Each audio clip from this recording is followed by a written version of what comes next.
So we are going to discuss about how to find maxima and minima. It is an application of differentiation what we have done earlier. Suppose there is a function y and x shown on a graph sheet. It is shown as a curve like this. It is some function y is equal to f of x. Some function is there. If you try to plot the graph, it will look like this. You can see here at this point P, this function attains a maximum value. Now this point is called maxima, and at this point the function attains the minimum value. This is called minima.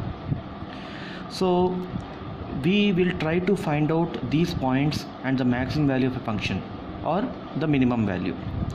So what are the steps involved? You pay attention.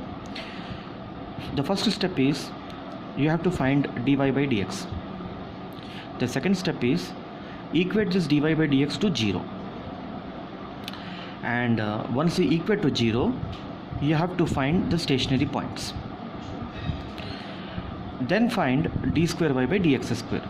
D square y by dx square means it is the derivative of dy by dx. That means you can write this as d by dx of dy by dx. It is one more, it is second time derivative of dy by dx.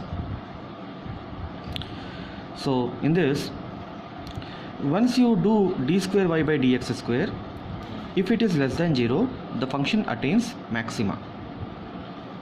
If d square y by dx square is greater than 0 or greater than or equal to 0, the function attains minima.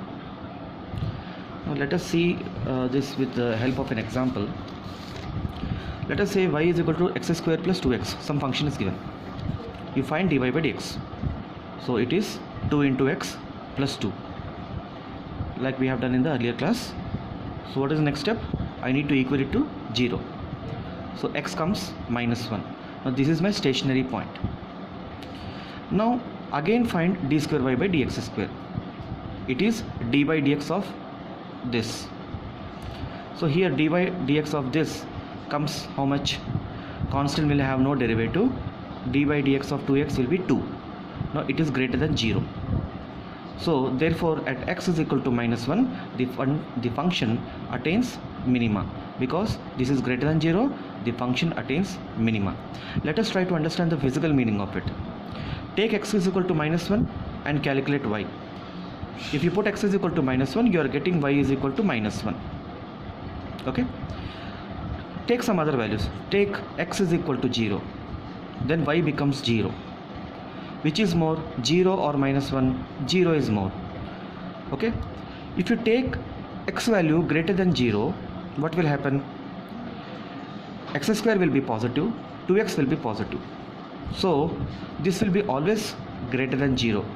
That means for any x value greater than 0, this value still remains the minimum value.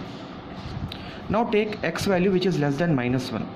Let us say I take x is equal to minus 2.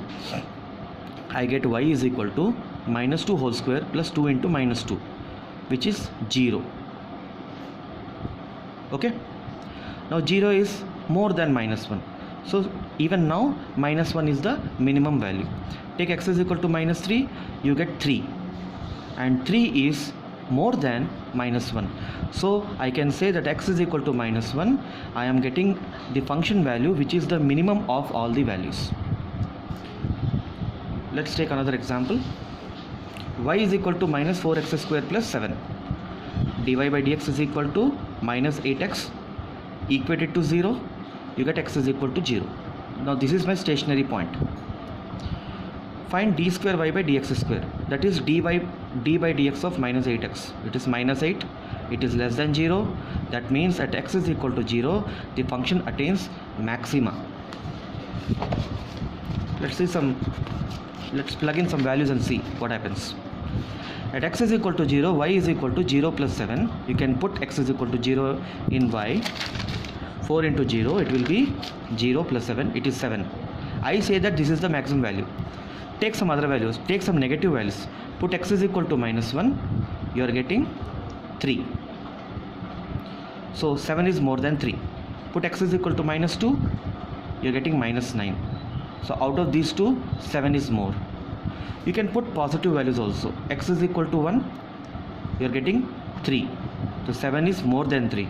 Still 7 is the maximum value. X is equal to 2, you are getting minus 9. And x is equal to 10, you are getting minus 393. So at x is equal to 0, the function attains the maximum value, and that value is 7.